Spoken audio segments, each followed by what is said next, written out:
I'm Chris Dornbos, the CEO of E3 Metals Corp. E3 is a lithium technology and resource company located in Calgary, Alberta. We have both a 7 million ton lithium carbonate equivalent inferred mineral resource, and we've been developing a DLE technology, an ion exchange process to remove lithium from brines that we believe we can implement across the globe. So we bring both a resource and a technology combined to unlock this massive opportunity here in the province. The company's goal is to generate a 20,000 ton per annum project here by around 2025 to 2026, and then grow from there across our resource base to around 150,000 tons of lithium products. Right now, we're looking at lithium hydroxide as our first product, but we're also looking at the opportunities to expand into other markets, carbonate and lithium metal, as the advancements in technology for batteries continues. Chris, thank you very much. That is an excellent and a full introduction to the company. Nice to meet you. We haven't met before. Welcome on. Good to have you in the interview on the show. Thank you. Lithium. I mean, it is the hot topic. It is the flavor of the month. All of the market projections are so positive for it.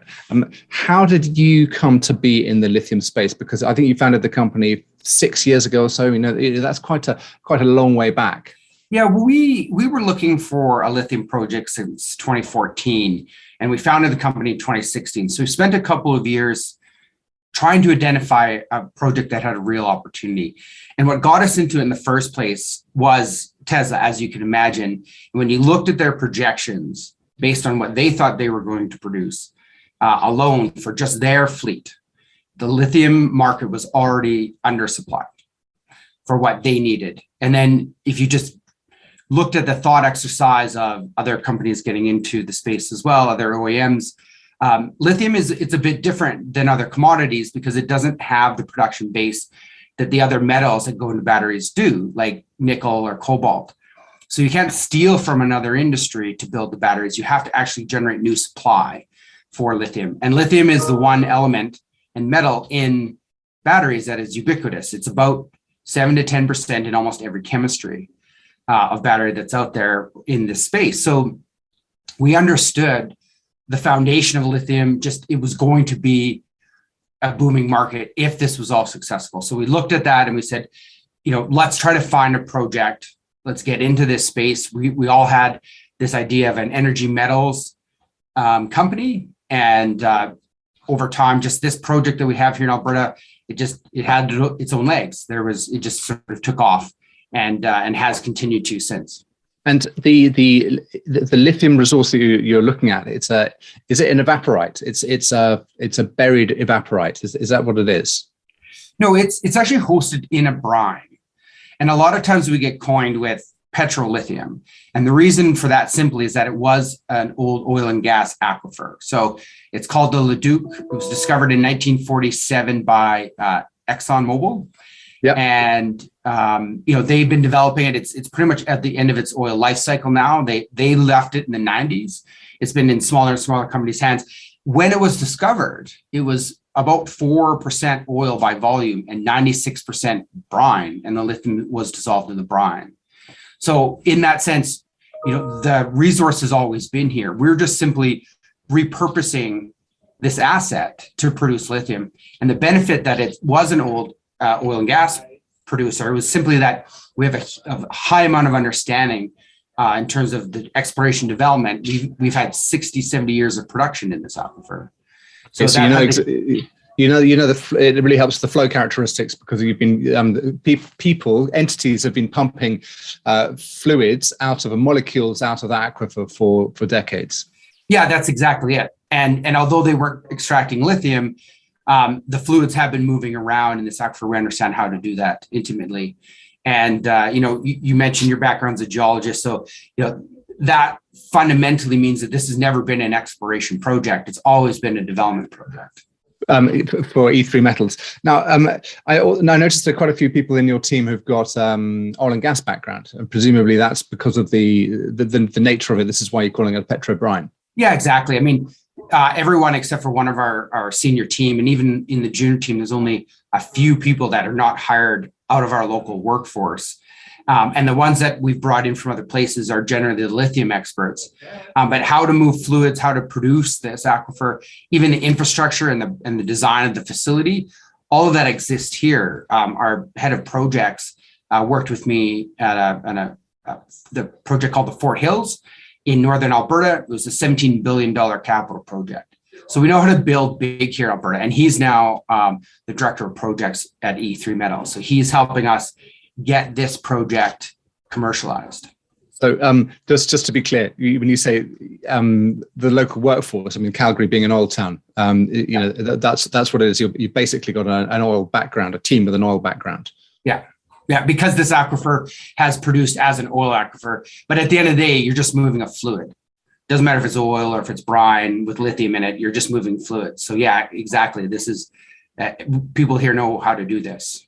Some of the notes I jotted down were all about permeability and porosity and fracture density and kind of flow and all that kind of stuff. But that basically goes, that line of questioning is kind of put to bed now. You can pretty much park it because there's so much data behind it. I would love to get into the weeds if you want, but yeah, it's under. I mean, we have 4,000 drill holes into the permit area that we have alone. From oil and gas exploration that have intersected this particular aquifer. So there's lots of geologic data that we can use and have used to backstop our resources. So, again, it's never been an exploration project, and our resources are fairly robust because we have a lot of data points for how the fluid moves through the aquifer. Okay, really interesting. And I noticed that in your presentation, you said that the direct lithium extraction column that you are working on can cope with up to 86 milligrams per liter of lithium. Now, what I didn't understand or couldn't see was how much lithium is in the brine, and what's the concentration like, and is that constant, and does it vary with time, and how does the lithium content in the brine behave over time? Yeah, from the sampling that we've done, we've gone back to so there is small amounts of oil production, and it's about 98% water cut, which means about 98% of the fluids that are coming out of the well today are water, and the other 2% are oil. And then what they're doing is they're skimming the oil off the top, and then they put the brine back down. And so we're able then to go, before that brine goes back into the aquifer, and sample it. And so we've done that at wells over time, and we've sampled as many as we possibly can. And there's over 100 and some across the permit area that we've sampled. So the lithium grade is fairly consistent spatially and over time.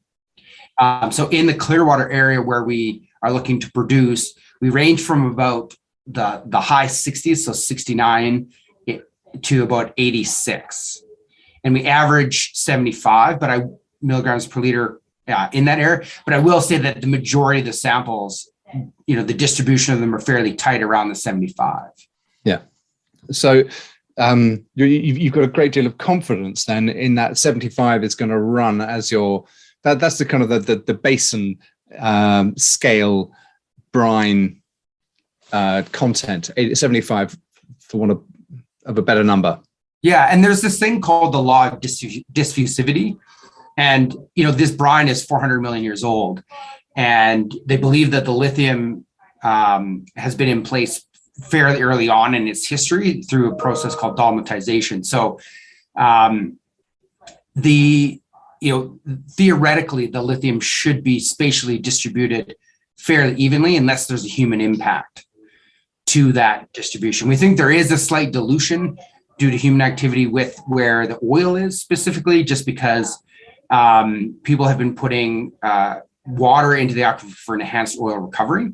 So they add pressure by adding more water into the aquifer to get more oil out. It's a very common activity in oil aquifers that are water wet like this. So other than influences like that may have diluted the lithium grade very locally, the rest of the aquifer, which is the majority of what we're going to produce. In fact, we're not going to produce from where the oil was historically produced. We're going to stay away from that particular area and probably use it as our disposal zone, because we do have to dispose back. So we'll sterilize that, diluted area where the oil was produced, and we'll produce from unimpacted brine. But other than that, the grade theoretically should be consistent across the aquifer, and that's what we see when we sample. And are you going? So you've got injector wells and producer wells. What are the distances apart from? So okay, let's just start with the pilot plant, because you're working on a pilot plant at the moment, which is the key activity, I believe, for this year, isn't it? The pilot plant is the big thing for this year. Yeah, it is. For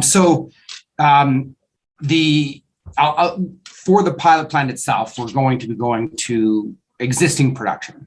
So the plan is, and we're working with a couple of operators in the area that have brine at surface, they more than enough for us to run a pilot. So for that particular piece of the process, we're simply going to tag into the back of basically just before the disposal well, take the brine, run it through our ion exchange system, take the lithium out, give them back the brine, and the brine will go back to the aquifer. So you don't have to build your own set of wells, injectors and producers. You're just the pilot bit that you're testing is just the DLE, the direct lithium extraction. Yeah, and not to say that we're not going to. We do have a plan to drill up to 3 wells this summer, but their first and primary goal is to define an M&I upgrade so that we can book a reserve for pre-fees. We may move the pilot to them at a later date, but the initial pilot will likely run on an existing producing site. It's very simple, and it does tag into how, when you asked about the commercial as well, the same thesis goes into the commercial development, because it's the same thing. We bring in the brine out of the ground through now our wells, and I have a diagram I can pull up, and we can talk through that as well. But yeah, sure. When you look at this development, and you have a series of wells that are producing from the aquifer. You're bringing it in all together into a pipeline that brings it 15 kilometers. So you asked about the distance. So that 15 kilometers gives us 20 years of production at a rate of 20,000 tons per year. And so, okay. So what drives the fluid flow from the injection well to production wells? Is it simply that you're pumping out and therefore you're creating a pressure differential? Exactly. Yeah. So we create a sweep effectively across the aquifer. And so, this will run for 20 years in this setup. Now, in the pre-fees that we will produce, it'll likely be that the wells will be further apart than 15K. We'll probably make them far enough apart that they'll be about the same time frame as the lifespan of the well. So that's sweep. But in this configuration, that 15 kilometers gives us 20 years of sweep. So if you wanted to extend the mine life, keep in mind that we have 160 kilometers by 45 kilometers. So we have a huge area here. So to either increase production or extend production, you would step back out further than 15K. You would drill some more wells. So you'd start pumping from there, but you'd put the brine back down into the same disposal wells. And what that allows you to do is just step away from your brine as you produce out of this aquifer. And that's what we call our aquifer management plan, which is incredibly important for DLE because you have to put the brine back down. So you have to manage your resource in that way. When you talk about putting the brine back down, did that go into the injection wells, or is this into a separate facility or separate area? It goes in this configuration. It goes here in the injection wells at the top of this diagram. And then that sweep happens from as the lithium void brine sweeps across the aquifer as you start pumping. Okay, and while I look at this, I've got in the back of my head that the PEA put out a capex figure of just over $600 million. Yeah. What excuse me, what proportion of that is from the ground and down, and how much is above ground, so to speak, in the plant itself? It breaks out to about a third, and that's roughly. So a third is the wells and the pipeline. Yep. A third is the DLE pre-treatment portion, which is here. And then the other third is the polishing, purification, and hydroxide production, which are these 2 steps down here. Okay. On this, on the right side. So yeah, it's pretty even. The cost estimation for the drilling is fairly robust. We had drilling quotes, we had pump quotes for actual pumps and drilling. So, when you look at a PEA, generally it's fairly desktop. But because we have so much data and companies are out here drilling and have been drilling this for a long time, there's a fairly solid understanding of the cost in that part of it. Okay, so when I look at this picture here, is it fair to say that the injection wells and all of the production side is very well established, and that from the concentrated purified lithium down to stages 2 and 3, the polishing, purification, and the battery grade lithium production, that's also very well established. And then what your kind of innovation is that where that circle with the number 1 is. You absolutely. So, when we started E3, as I mentioned, this was never an exploration. Day 1, we started a resource company. Day 1. Day 2, we turned into a technology development company, literally, because what we realized is that, and there were other technologies out there. The leading one at the time is now no longer applicable. It was a solvent extraction method. And we realized that to make this work, ion exchange was going to be the process, because it didn't require you to remove anything out of the brine prior to extracting the lithium, which means that your costs are significantly lower. Yeah. So this technology, this is the DLE technology diagram that we have out on our slide deck. And what this demonstrates is what we've developed. So when you look at what E3's proprietary side of this, it's the sorbent itself.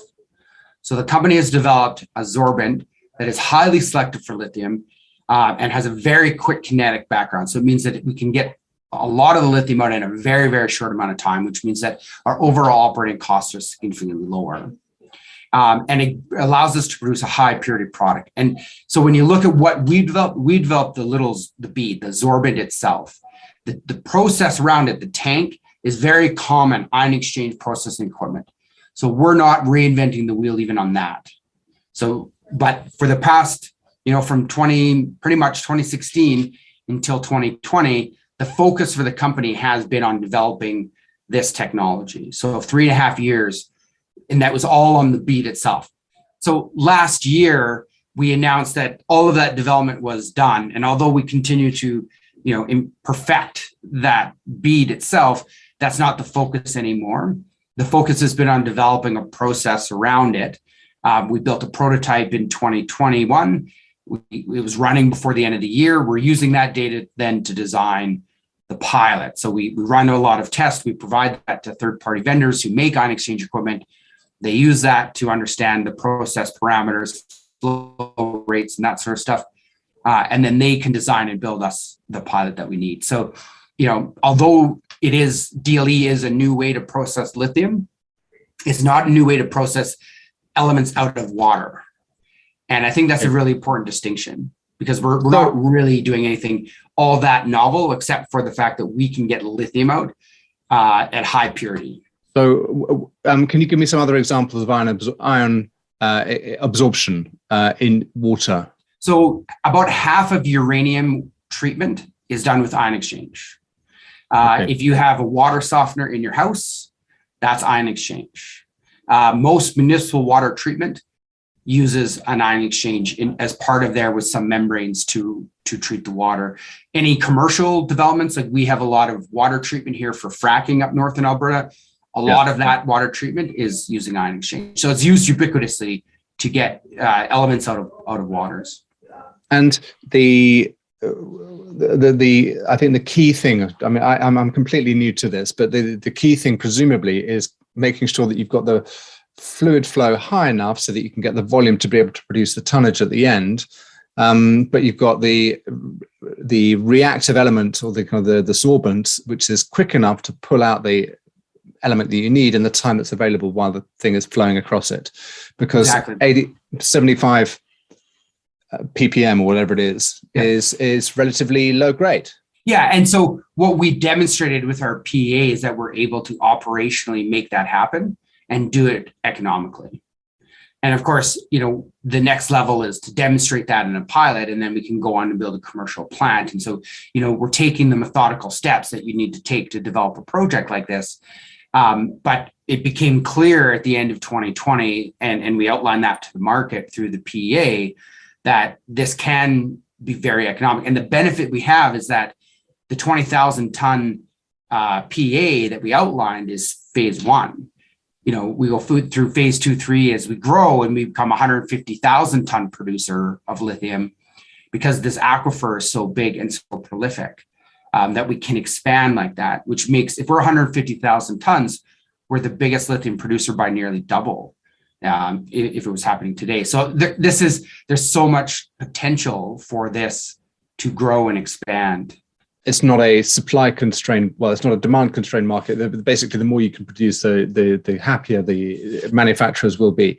But can we just go back to the pilot plant and, sure, for my benefit, understand what you're going to be producing during the course of this year in that phase? Yeah, so right now, the company is in the process of confirming the engineering firm and the design and the fabrication. So I expect it to take another 3 to 5 months to get that all firmed up and to get the fabrication started. And then the hope is that we have a lot of the pieces already built here in Alberta, which is true. There are some water treatment skids that could be repurposed for this. Not sure that we can use them at this point if they're applicable. So the hope is, though, that we can find one and we can bring in our columns and fabricate that together. And it means a simple build, and therefore a short time frame build, and then we can deploy. The sort of outlier there is that we have to fab from scratch. And, so the time frame is Q3, Q4, but it's pretty broad right now because of that, the need to actually construct from scratch, which is the unknown at this point in time. Okay, so, and how much have you budgeted for that? What's your kind of capital budget that you're aiming for there? We estimate it's going to cost about $3 to $4 million to build the pilot. And keep in mind that we are just building our ion exchange system, and it is a simple process using columns. So it is, and in a commercial sense, these are modular. So you don't build it bigger, you build lots of them. So in a pilot, you actually are building something that's near commercial size, not quite, but probably very near commercial size. To test all the parameters. And then from there, you've de-risked a lot of the way to commercial. So 3 to 4 million to build that, and then about $1 million to operate it for the course of about 6 to 12 months, depending on, we may move it around to a couple of different sites, depending on the results of the drilling, really. And each module could produce a few hundred tons. Is that, in the test, is that what you're trying to do? Or are you talking a few hundred kilograms, or, what are you, how long do you run it for? And I mean, what I'm trying to work out is that by the end of the year, might you have a product that you could then take to the next stage and kind of start looking kind of chemical specifications, or is it too early to start thinking of that part of the chain? No, we're definitely have plans for that. The timing is still uncertain because it depends on the pilot, but we are working through with, as you mentioned, conventional ion or lithium hydroxide production process. So that's not our tech. We're working with other companies that build that sort of processing to test. They all have a testing facility and the ability to take our concentrate that we produce and perform the work that they need to understand the costs and do that. And that process will produce lithium hydroxide. So, there's sort of two phases of that. One is that in a smaller way, we can start now running the prototype that we have for long periods, generating concentrate and getting a smaller test done. Once the pilot's running, we will take a large portion of that we produce, the concentrate we produce from there, and do the bigger scale testing and then potentially even bring that technology to the back of our pilot as well and produce the hydroxide on site. So that's that. We call that phase 2 of the pilot. Is if we were to bring that process to site. But right now, because all of these companies have testing equipment at large scale, and that they are confident that whatever scale they have in their testing facility can be commercialized because that's what they do for a living, that may be all that's necessary for us to have the confidence to build a commercial plant. So what the input into that back end is a enriched lithium brine, is that correct? So what your pilot plant is doing is taking the 75 milligrams per liter brine and turning it into 5,000 milligrams per liter. Yeah, we can get it up to 5,000. We generally sit somewhere between 2,000 to 3,000.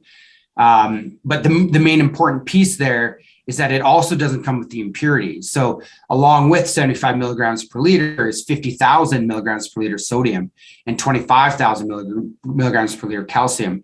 And when we get it out, we get 2,000, 3,000 milligrams per liter lithium, and we get 200 to 300 milligrams per liter magnesium and 400 milligrams per liter calcium. So what we're sitting with here is something that's about 60% lithium, going from something that is, in terms of percent, like 0.00001% lithium in the brine to 60% lithium in one step.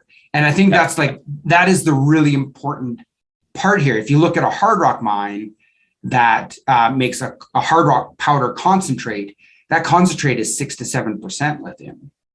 Right. So, we're able to get 10 times that concentration in just a simple ion exchange column. So the cost, therefore, is very, very low because we don't have a big cleanup stage. After that, we still have to refine it. We still have to get it to 99.9%, but the energy and effort to do that is drastically reduced. And forgive me if I'm asking stupid questions. I'm so new to this whole thing. The sorbent, which is the kind of the magic sauce in this process, is that easy to make? Is it expensive to make? Does it wear out? Do you have to replace it? Is it a kind of a high cost additive to every batch that you do, or would it go on a rolling basis when you're in commercial production? How does that work? Yeah. So the best way to think about it is a cost, ongoing operating cost. It doesn't last forever. No ion exchange resin or sorbent lasts forever. And so if you look at our economics, about $400 of the $3,600 OPEX is the cost of the sorbent on a yearly basis. And what that means is that looking at economic sensitivity, right? It's the project is not sensitive in a risk perspective to the cost of that material. So let's say that it doubled, right? The total project cost would go from 3,600 to 4,000, which is still lower than most of our competitors in the space, and that's doubling from the PA. So we're not very concerned from that economic standpoint, which is what really the progress of the project hinges on, is can you do it economically? We're not concerned about the cost of the material. So I think right now it's simply about scale. Can we do it bigger so that we can do this commercially? And presumably got a good patent or two on that sorbent. Yeah, absolutely. So thank you. I understand things much better now. Can you kind of point me to what you see as your kind of news flow kind of milestones for the course of the year that you think the market should sit up and take notice of during the next, I don't know, wherever we are, 11 months of the year?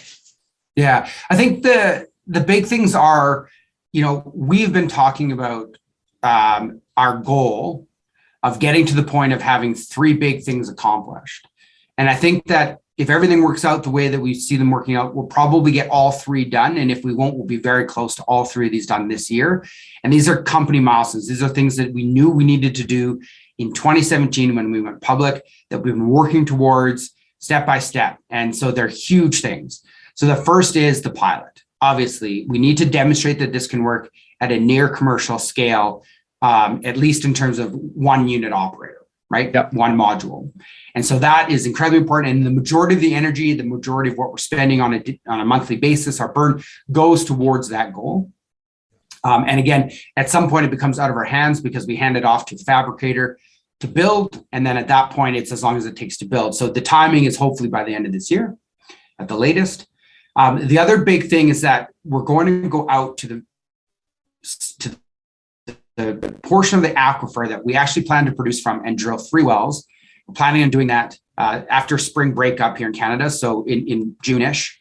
And we're going to drill these 3 wells, and they will be outlining our M&I area, and they will detail the information we need to develop the aquifer management plan for our commercial production. And that feeds into the M&I, feeds into the pre-feasibility study to book the first DLE reserve globally. So that's a big goal for us as well. And then the other one is the hydroxide.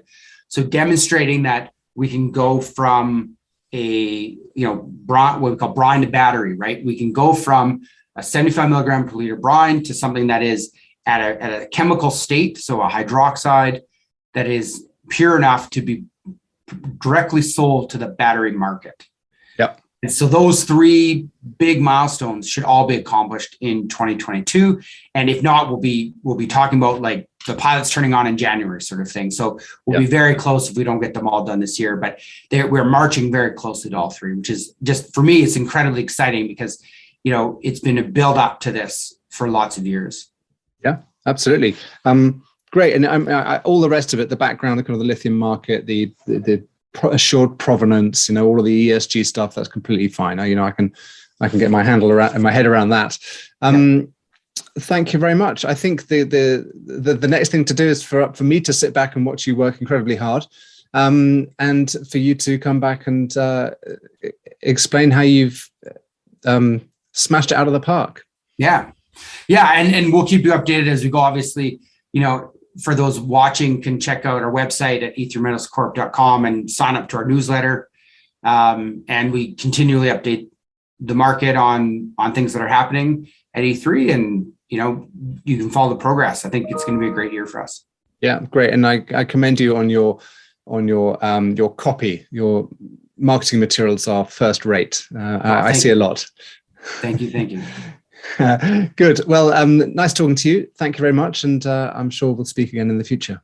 Yeah, thanks for having me on the show today.